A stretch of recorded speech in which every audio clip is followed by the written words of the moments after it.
ਨਾਲ ਸੰਬੰਧਿਤ ਟੌਪਿਕ ਆ ਤੁਹਾਡੇ ਸਿਲੇਬਸ 'ਚ ਇਕਾਲਿਕ ਅਤੇ ਦੁਕਾਲਿਕ। ਠੀਕ ਆ, ਸਮਕਾਲੀ ਅਤੇ ਇਤਿਹਾਸਿਕ। ਸਸਿਊਰ ਨੇ ਜਿਹੜਾ ਭਾਸ਼ਾ ਅਧਿਐਨ ਆ ਬੱਚਿਓ, ਇਹਦੀਆਂ ਵਿਧੀਆਂ ਦੀ ਗੱਲ ਕੀਤੀ ਹੈ। ਠੀਕ ਆ, ਭਾਸ਼ਾ ਨੂੰ ਕਿਵੇਂ ਅਧਿਐਨ ਕਰਨਾ, ਇਹਨੇ ਦੋ ਮੁੱਖ ਵਿਧੀਆਂ ਦੀ ਗੱਲ ਕੀਤੀ ਹੈ ਔਰ ਇਹ ਦੋਨੋਂ ਵਿਧੀਆਂ ਜਿਹੜੀਆਂ ਨੇ ਇਹ ਅੰਤਰ ਸੰਬੰਧਿਤ ਵੀ ਨੇ।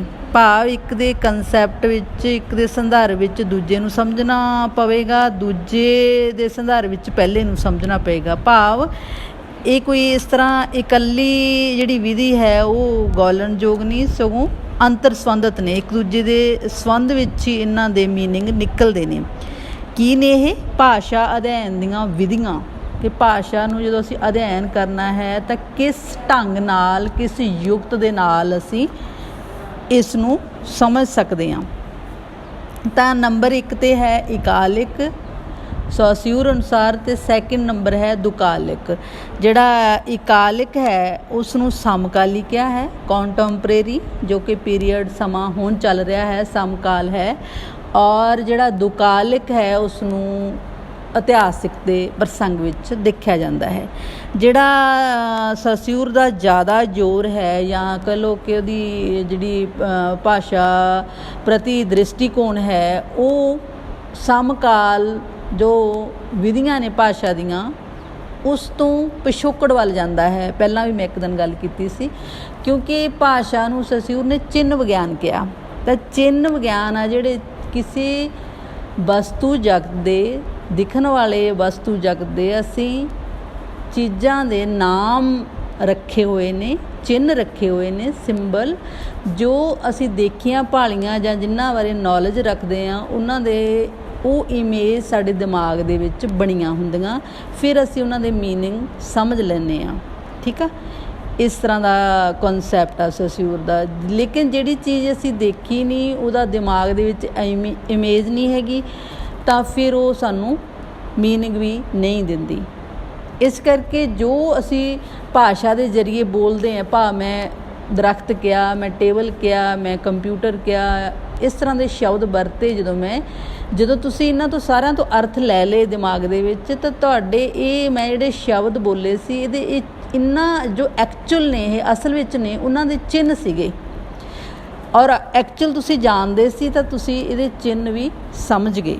ਠੀਕ ਆ, ਔਰ ਇਹਦਾ ਤੀਜਾ ਜਿਹੜੀ ਭਾਸ਼ਾ ਦਾ ਦ੍ਰਿਸ਼ਟੀਕੋਣ ਹੈ ਇਹਦਾ ਸਸਿਊਰ ਦਾ, ਉਹਦਾ ਤੀਜਾ ਪੱਖ ਆ ਜਿਹੜਾ ਉਹ ਅੱਜ ਆਪਾਂ ਕਰਨ ਜਾ ਰਹੇ ਹਾਂ, ਇਕਾਲਿਕ ਅਤੇ ਦੁਕਾਲਿਕ। ਠੀਕ ਆ, ਹੁਣ ਤੁਸੀਂ ਇਹਦਾ ਨਾਮ ਤੁਹਾਨੂੰ ਸਿਲੇਬਸ ਦੇ ਵਿੱਚ ਸਮਕਾਲ ਆ ਜੇ ਜਾਂ ਇਤਿਹਾਸਿਕ ਆ ਜੇ, ਤੁਹਾਨੂੰ ਪਤਾ ਹੋਣਾ ਚਾਹੀਦਾ। ਸਮਕਾਲ ਹੈ ਇਕਾਲਿਕ ਔਰ ਇਤਿਹਾਸਿਕ ਇਹਦਾ ਹੈ ਦੁਕਾਲਿਕ, ਜਿਹਦੇ ਵਿੱਚ ਦੋ ਸਮੇਂ ਆ ਜਾਂਦੇ। ਅੱਜ ਅਸੀਂ ਪਰਖ ਕਰ ਰਹੇ ਹਾਂ ਔਰ ਪਰਖ ਕਰ ਰਹੇ ਹਾਂ ਪਿਛਲੇ ਸਮੇਂ ਦੀ। ਇਕਾਲਿਕ ਦੇ ਵਿੱਚ ਅਸੀਂ ਅੱਜ ਹੀ ਭਾਸ਼ਾ ਦੀ ਗੱਲ ਕਰ ਰਹੇ ਹਾਂ, ਭਾਸ਼ਾ ਦੀ ਘੋਖਣ ਦੀ, ਵਿਸ਼ਲੇਸ਼ਣ ਦੀ, ਅਤੇ ਅੱਜ ਹੀ ਉਸ ਦੇ ਚਿੰਨ੍ਹ ਸਾਡੇ ਕੋਲ ਮੌਜੂਦ ਨੇ। ਠੀਕ ਆ, ਤਾਂ ਮੈਂ ਪਹਿਲਾਂ ਹੀ ਤੁਹਾਨੂੰ ਕਲੀਅਰ ਕਰਤਾ ਕਿ ਇਹਦੀਆਂ ਯੁਕਤਾਂ ਜਿਹੜੀਆਂ ਨੇ ਉਹ ਸਮਝਣ ਦੀਆਂ ਉਹ ਅੰਤਰ ਸੰਬੰਧਿਤ ਨੇ। ਠੀਕ ਆ, ਜਿਹੜੀ ਤੁਹਾਡੇ ਸਾਹਮਣੇ ਚੀਜ਼ ਆ ਰਹੀ ਹੈ, ਭਾਸ਼ਾ ਦੇ ਬਾਕੀ ਸੰਕਲਪਾਂ ਵਾਂਗ ਹੀ ਸਸਿਊਰ ਦੀ ਅਧਿਐਨ ਵਿਧੀ ਇੱਥੇ ਵੀ ਇਕਾਲਿਕ ਤੋਂ ਦੁਕਾਲਿਕ ਹੈ, ਅਰਥਾਤ ਭਾਸ਼ਾ ਦੇ ਵਰਤਮਾਨ ਪੱਖ ਤੋਂ ਇਤਿਹਾਸਿਕ ਪੱਖ ਤੱਕ ਪਹੁੰਚਣ ਦੀ। ਜੋ ਅੱਜ ਹੈ, ਸਮਕਾਲ ਹੈ, ਉਸ ਤੋਂ ਅਸੀਂ ਪਿਛੋਕੜ ਵੱਲ ਜਾਣਾ ਹੈ। ਤਾਂ ਕਿਉਂ ਇਹ ਕਹਿੰਦਾ ਇਹ? ਕਿਉਂਕਿ ਕਨਸੈਪਟ ਸਸਿਊਰ ਲੈ ਕੇ ਆਇਆ ਹੈ, ਤਾਂ ਉਹ ਕਹਿੰਦਾ ਕਿਉਂ ਮੈਂ ਇਹ ਵਿਧੀ ਨੂੰ ਅਪਣਾਉਣਾ ਹਾਂ ਜਾਂ ਇਹ ਵਿਧੀ ਠੀਕ ਹੈ। ਤਾਂ ਉਹਨੇ ਇਹਦੇ 3-4 ਕਾਰਨ ਦੱਸੇ ਆ ਜਿਹੜੇ ਕਿ ਮੈਂ ਤੁਹਾਨੂੰ ਸਮਝਾਉਣੀ ਆ। ਉਹ ਕਹਿੰਦਾ ਕਿਉਂਕਿ ਸਸਿਊਰ ਨੇ ਭਾਸ਼ਾ ਦੀ ਦੁਕਾਲਿਕ ਅਧਿਐਨ ਦੀ ਬਜਾਏ ਇਕਾਲਿਕ ਅਧਿਐਨ ਨੂੰ ਜ਼ਿਆਦਾ ਜ਼ੋਰ ਦਿੱਤਾ। ਕਿਉਂ? ਚਿੰਨ੍ਹਕ ਅਤੇ ਚਿੰਨ੍ਹਤ ਵਿੱਚ ਕੋਈ ਕੁਦਰਤੀ ਜਾਂ ਪਰੰਪਰਿਕ ਸੰਬੰਧ ਨਹੀਂ ਹੁੰਦਾ, ਕਿਉਂਕਿ ਭਾਸ਼ਾ ਮਨੁੱਖ ਦੁਆਰਾ ਘੜੀ ਗਈ ਆ। ਤਾਂ ਜਿਹੜੀਆਂ ਭਾਸ਼ਾ ਦੀਆਂ ਯੁਕਤਾਂ ਨੇ, ਵਿਧੀਆਂ ਨੇ, ਇਹ ਵੀ ਮਨੁੱਖਾਂ ਦੁਆਰਾ ਘੜੀਆਂ ਗਈਆਂ ਨੇ। ਇਸ ਕਰਕੇ ਸਸਿਊਰ ਕਹਿੰਦਾ ਹੈ ਕਿ ਚਿੰਨ੍ਹਕ ਕੀ ਹੈ ਬੱਚਿਓ? ਚਿੰਨ੍ਹਕ ਕੀ ਹੈ? ਚਿੰਨ੍ਹਕ ਹੈ ਸਿਗਨੀਫਾਇਰ। ਚਿੰਨ੍ਹ ਤਾਂ ਮੈਂ ਤੁਹਾਨੂੰ ਸਮਝਾ ਚੁੱਕੀ ਹਾਂ ਪਹਿਲਾਂ। ਚਿੰਨ੍ਹਕ ਸਿਗਨੀਫਾਇਰ ਭਾਵ ਜਿਹੜੀ ਆਪਾਂ ਐਗਜ਼ਾਮਪਲ ਲਈ ਸੀ, ਲਾਈਕ ਲਾਲ ਬੱਤੀ। ਠੀਕ ਆ, ਚਿੰਨ੍ਹਤ ਕੀ ਹੈ? ਉਸ ਤੋਂ ਚਿੰਨ੍ਹਕ ਤੋਂ ਜੋ ਮੀਨਿੰਗ ਲੈਣਾ ਗਾ, ਚਿੰਨ੍ਹਤ ਸਿਗਨੀਫਾਈਡ, ਕੀ ਮੀਨਿੰਗ ਲੈ ਲਿਆ ਆਪਾਂ ਲਾਲ ਬੱਤੀ ਤੋਂ? ਕਿ ਖਤਰਾ ਹੈ। ਭਾਵ ਫਿਰ ਮਨੁੱਖ ਨੇ ਘੜ ਲਿਆ ਨਾ, ਉਹਨੇ ਲਾਲ ਬੱਤੀ ਤੋਂ ਖਤਰਾ ਜਿਹੜਾ ਘੜਿਆ ਸੀਗਾ, ਇਹ ਕੋਈ ਸਾਨੂੰ ਇਹ ਚੀਜ਼ ਹੈ ਜਿਹੜੀ ਕੁਦਰਤ ਨੇ ਨਹੀਂ ਦਿੱਤੀ, ਔਰ ਇਹ ਪਰੰਪਰਾ ਤੋਂ ਜ਼ਰੂਰੀ ਨਹੀਂ, ਜਦੋਂ ਘੜੀ ਆ ਉਹਦੀ ਘੜੀ ਆ, ਜ਼ਰੂਰੀ ਨਹੀਂ ਕਿ ਜਦੋਂ ਮਨੁੱਖ ਹੋਂਦ ਵਿੱਚ ਆਇਆ ਉਹਦੀ ਇਹ ਚੀਜ਼ਾਂ ਬਣਾ ਲਈਆਂ, ਕਿ ਸਿੰਬਲ ਨੇ, ਮਨੁੱਖ ਨੇ ਘੜੇ ਨੇ ਜ਼ਰੂਰਤਾਂ ਦੇ ਸਮੇਂ ਦੇ ਅਨੁਸਾਰ, ਪਰਿਸਥਿਤੀਆਂ ਅਨੁਸਾਰ। ਇਸ ਕਰਕੇ ਕਹਿੰਦਾ, ਮੈਂ ਕਹਿਣਾਗਾ ਫਿਰ ਇਕਾਲਕ ਨੂੰ ਦੇਖੋ, ਸਮਕਾਲ ਨੂੰ ਦੇਖੋ, ਤਾਂ ਭਾਸ਼ਾ ਦੀ ਨੂੰ ਸਮਝਣ ਦੇ ਲਈ ਪਿਛੋਕੜ ਵੱਲ ਚਲੇ ਜਾਓ, ਕਿਉਂਕਿ ਇਹਨਾਂ ਦਾ ਚਿੰਨ੍ਹਕ ਅਤੇ ਚਿੰਨ੍ਹਕ ਦਾ ਕੋਈ ਕੁਦਰਤੀ ਜਾਂ ਪਰੰਪਰਾ ਦਾ ਸੰਬੰਧ ਨਹੀਂ ਹੁੰਦਾ। ਇੱਕ ਕਨਸੈਪਟ ਸਮਝ ਗਏ ਤੁਸੀਂ। ਸੈਕਿੰਡ ਫਿਰ ਇਹਨੇ ਫਿਰ ਗੱਲ ਕੀਤੀ ਆ, ਕਹਿੰਦਾ ਚਿੰਨ੍ਹਕ ਦਾ ਕੋਈ ਅਜਿਹਾ ਪਹਿਲੂ ਨਹੀਂ ਜੋ ਸਮੇਂ ਸਥਾਨ ਦੀਆਂ ਬੰਦਿਸ਼ਾਂ ਤੋਂ ਮੁਕਤ ਹੋਵੇ, ਕਿਉਂਕਿ ਆਪਾਂ ਰੋਜ਼ ਹੀ ਗੱਲ ਕਰ ਰਹੇ ਹਾਂ, ਭਾਸ਼ਾ ਨੇ ਸਮੇਂ ਅਤੇ ਸਥਾਨ ਦੇ ਅਨੁਸਾਰ ਹੀ ਉਹਦਾ ਮੀਨਿੰਗ ਹੈ। ਮੈਂ ਪੰਜਾਬੀ ਭਾਸ਼ਾ ਬੋਲ ਰਹੀ ਹਾਂ, ਤੁਸੀਂ ਸਰੋਤੇ ਪੰਜਾਬੀ ਦੇ ਹੋਗੇ, ਤਾਂ ਇੱਕ ਭਾਸ਼ਾ ਜੋ ਇਸ ਜੋ ਆਪਣੇ ਸਿਲੇਬਸ ਨਾਲ ਸੰਬੰਧਿਤ ਹੈ, ਮੈਂ ਬੋਲ ਕੇ ਤੁਹਾਨੂੰ ਸਮਝਾਉਣ ਦੇ ਕਾਬਲ ਹਾਂ ਅਤੇ ਤੁਸੀਂ ਸਮਝਣ ਦੇ ਕਾਬਲ ਹਾਂ। ਜੇ ਮੈਂ ਇਸੇ ਟੌਪਿਕਾਂ ਨੂੰ ਹੋਰ ਭਾਸ਼ਾ ਦੇ ਵਿੱਚ ਕਰਨਾ ਸ਼ੁਰੂ ਕਰ ਦੇਵਾਂ ਤਾਂ ਸ਼ਾਇਦ ਉਹ ਪੱਲੇ ਪਏਗਾ ਹੀ ਨਹੀਂ, ਕਿਉਂਕਿ ਦੂਸਰੀ ਭਾਸ਼ਾ ਦੇ ਸਾਡੇ ਜਿਹੜੇ ਸਿੰਬਲ ਨੇ, ਦਿਮਾਗ ਨੇ ਨਹੀਂ ਜਾਣਦਾ, ਉਹਨਾਂ ਦੀਆਂ ਇਮੇਜਿਸ ਅਸੀਂ ਨਹੀਂ ਪਕੜਦੇ, ਤਾਂ ਫਿਰ ਸਾਨੂੰ ਉਹਨਾਂ ਦੇ ਮੀਨਿੰਗ ਵੀ ਨਹੀਂ ਆਉਂਦੇ। ਇਸ ਕਰਕੇ ਚਿੰਨ੍ਹਕ ਦਾ ਕੋਈ ਅਜਿਹਾ ਪਹਿਲੂ ਨਹੀਂ ਜੋ ਸਮੇਂ ਸਥਾਨ ਦੀਆਂ ਬੰਦਿਸ਼ਾਂ ਤੋਂ ਮੁਕਤ ਹੋਵੇ। ਚਿੰਨ੍ਹਾਂ ਦਾ ਅਧਿਐਨ ਇਤਿਹਾਸਿਕ ਹੈ, ਕਿਉਂਕਿ ਚਿੰਨ੍ਹਾਂ ਦਾ ਵਜੂਦ ਸੰਵਿਧਾਤਮਿਕ ਹੁੰਦਾ ਹੈ। ਭਾਵ ਉਹ ਕਹਿੰਦਾ ਜਿਹੜੇ ਚਿੰਨ੍ਹ ਸੀ ਘੜੇ ਹੈ, ਉਹਨਾਂ ਦੀ ਇਤਿਹਾਸਿਕਤਾ ਕੋਈ ਨਹੀਂ। ਪਹਿਲਾਂ ਇਤਿਹਾਸ ਦੇ ਵਿੱਚ ਹੋ ਸਕਦਾ ਜਿਹੜੇ ਚਿੰਨ੍ਹ ਸੀ ਘੜੇ ਸੀ, ਭਾਸ਼ਾ ਦੇ ਚਿੰਨ੍ਹ ਬਣਾਏ ਸੀ, ਸਿੰਬਲ ਬਣਾਏ ਸੀ, ਉਹਨਾਂ ਨੂੰ ਅਸੀਂ ਹੋਰ ਅਰਥਾਂ ਵਿੱਚ ਵਰਤਦੇ ਰਹੇ ਹੋਈਏ, ਲੇਕਿਨ ਅਸੀਂ ਸਮਕਾਲ ਵਿੱਚ ਉਹਨਾਂ ਦੇ ਅਰਥ ਹੁਣ ਹੋਰ ਘੜ ਲਏ। ਹੌਲੀ ਹੌਲੀ ਭਾਸ਼ਾ ਨੇ ਬਦਲਣਾ ਹੁੰਦਾ ਹੈ ਨਾ, ਉਹ ਗਤੀਸ਼ੀਲ ਵਰਤਾਰਾ ਹੈ। ਸਮਾਜ ਦੀਆਂ ਪਰਿਸਥਿਤੀਆਂ ਵਿੱਚ ਬੁਲਾਰੇ ਦੀ ਸੋਚਣ ਸ਼ਕਤੀ ਦੇ ਨਾਲ ਭਾਸ਼ਾ ਨੇ ਹੌਲੀ ਤਬਦੀਲ ਹੋਣਾ ਹੀ ਹੁੰਦਾ ਹੈ, ਜਿਵੇਂ ਸਾਡਾ ਸੱਭਿਆਚਾਰ ਵੀ ਬਦਲਦਾ ਹੀ ਰਹਿੰਦਾ ਹੈ। ਠੀਕ ਆ, ਤਾਂ ਇਹ ਕਹਿੰਦਾ ਫਿਰ ਇਹ ਜਿਹੜੇ ਆਪਸੀ ਇਹਨਾਂ ਦੇ ਕਨਸੈਪਟ ਨੇ, ਆਪਸੀ ਇਹਨਾਂ ਦਾ ਜੋੜ ਹੈ, ਸੰਬੰਧ ਹੈ, ਉਹ ਇਤਿਹਾਸਿਕ ਹੈ। ਭਾਵ ਇਤਿਹਾਸ ਵਿੱਚ ਕੋਈ ਇਸ ਚੀਜ਼ ਦੀ ਵਜੂਦ ਨਹੀਂ ਹੈ। ਭਾਸ਼ਾਈ ਪਰਿਵਰਤਨ ਭਾਸ਼ਾਈ ਉਚਾਰ ਵਿੱਚ ਸ਼ੁਰੂ ਹੁੰਦਾ।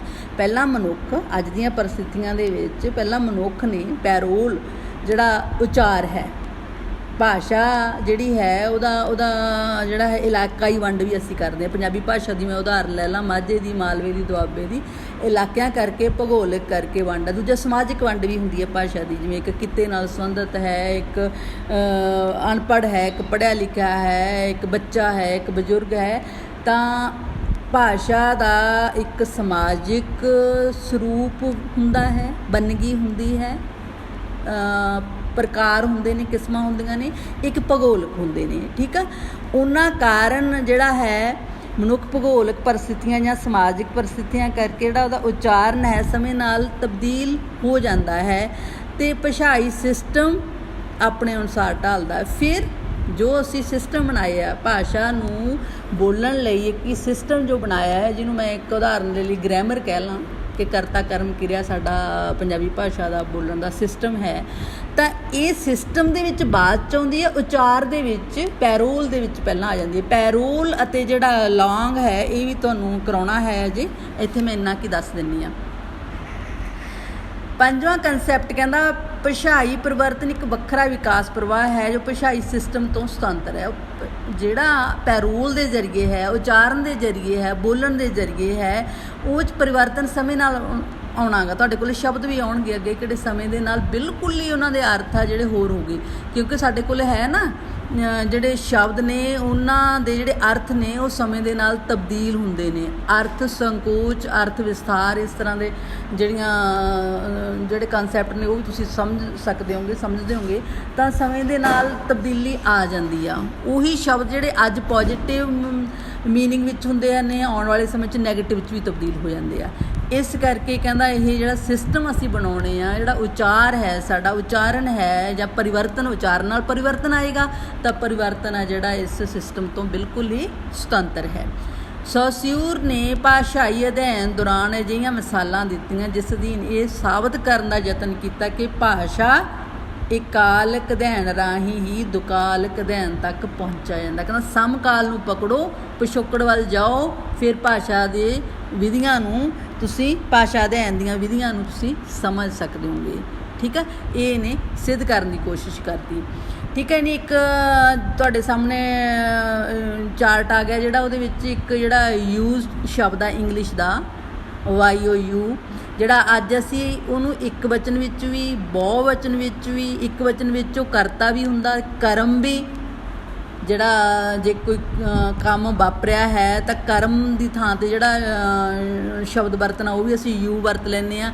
ਬਹੁ ਵਚਨ ਵਿੱਚ ਵੀ ਉਹ ਕਰਤਾ ਹੈ ਔਰ ਬਹੁ ਵਚਨ ਵਿੱਚ ਕਰਮ ਵੀ, ਭਾਵ ਇੱਕ ਯੂ ਇੰਗਲਿਸ਼ ਦਾ ਸ਼ਬਦ 1 2 3 4 ਥਾਵਾਂ 'ਤੇ ਯੂ ਹੀ ਰਹਿੰਦਾ ਹੈ। ਲੇਕਿਨ ਪੁਰਾਤਨ ਵਿੱਚ, ਪੁਰਾਣੀ ਅੰਗਰੇਜ਼ੀ ਵਿੱਚ ਚਾਰੇ ਅਲੱਗ-ਅਲੱਗ ਸੀ। ਕਿਤੇ ਉਹ ਥਾਓ ਸੀ, ਕਿਤੇ ਥੀ ਸੀ, ਕਿਤੇ ਯਾ ਸੀ, ਫਿਰ ਯੂ ਸੀ। ਭਾਵ ਇੱਕ ਵਚਨ ਵਿੱਚ ਕਰਤਾ ਹੋਰ ਸੀ, ਕਰਮ ਹੋਰ ਸੀ, ਬਹੁ ਵਿੱਚ ਕਰਤਾ ਹੋਰ ਸੀ, ਕਰਮ ਹੋਰ ਸੀ। ਉਹ ਯੂ ਸ਼ਬਦ ਅੱਜ ਕੀ ਹੋ ਗਿਆ? ਫਿਰ ਅੱਜ ਤੋਂ ਅਸੀਂ ਪਿੱਛੇ ਵੱਲ ਦੇਖ ਰਹੇ ਹਾਂ। ਅੱਜ ਸਾਰਿਆਂ ਨੂੰ ਪਤਾ, ਤੁਹਾਨੂੰ ਵੀ ਪਤਾ ਹੈ ਕਿ ਯੂ ਸਿੰਗੂਲਰ ਵੀ ਹੈ, ਪਲੂਰਲ ਵੀ ਹੈ ਔਰ ਇਹ 'ਤੇ ਕਰਮ ਵੀ ਵਾਪਰਦਾ ਹੈ, ਕਰਮ ਦੇ ਤੌਰ 'ਤੇ ਵੀ ਆ ਜਾਂਦਾ ਹੈ, ਸਾਨੂੰ ਸਾਰਿਆਂ ਨੂੰ ਪਤਾ ਹੈ। ਠੀਕ ਹੈ, ਅੱਜ ਸਮਕਾਲ ਹੈ, ਇਕਾਲਿਕ ਹੈ, ਤਾਂ ਭਾਸ਼ਾ ਦਾ ਪਿਛੋਕੜ ਦੇਖਣਾ ਹੈ, ਉਹਦੀ ਇਤਿਹਾਸਿਕਤਾ ਨੂੰ ਪਰਖ ਕਰਨੀ ਆ, ਤਾਂ ਅਸੀਂ ਇਹਦੀ ਐਗਜ਼ਾਮਪਲ ਲੈ ਸਕਦੇ ਹਾਂ ਕਿ ਇਹੀ ਯੂ ਆ ਜਿਹੜਾ ਪਹਿਲਾਂ 4 ਅਲੱਗ-ਅਲੱਗ ਕਰਤਾ ਕਰਮ ਇੱਕ ਵਚਨ ਤੇ ਬਹੁ ਵਚਨ ਵਿੱਚ ਸਾਹਮਣੇ ਆਉਂਦਾ ਸੀ। ਬੜੀ ਵਧੀਆ ਐਗਜ਼ਾਮਪਲ ਆ। ਇਸ ਤਰ੍ਹਾਂ ਹਰ ਜਿਹੜਾ ਜੋ ਨਵੇਂ ਕੰਸੈਪਟ ਲੈ ਕੇ ਆਉਂਦਾ ਵਿਦਵਾਨ ਜਾਂ ਭਾਸ਼ਾ ਵਿਗਿਆਨ, ਉਹ 'ਤੇ ਕਿੰਤੂ ਪ੍ਰੰਤੂ ਵੀ ਹੁੰਦੇ ਨੇ, ਲੇਕਿਨ ਜਿਹੜਾ ਸਸਿਊਰ ਹੈ ਉਹਨੇ ਭਾਸ਼ਾ ਨੂੰ, ਇਕਾਲਕ ਨੂੰ ਜ਼ੋਰ ਦਿੱਤਾ ਹੈ। ਧੰਨਵਾਦ ਬੱਚੋ।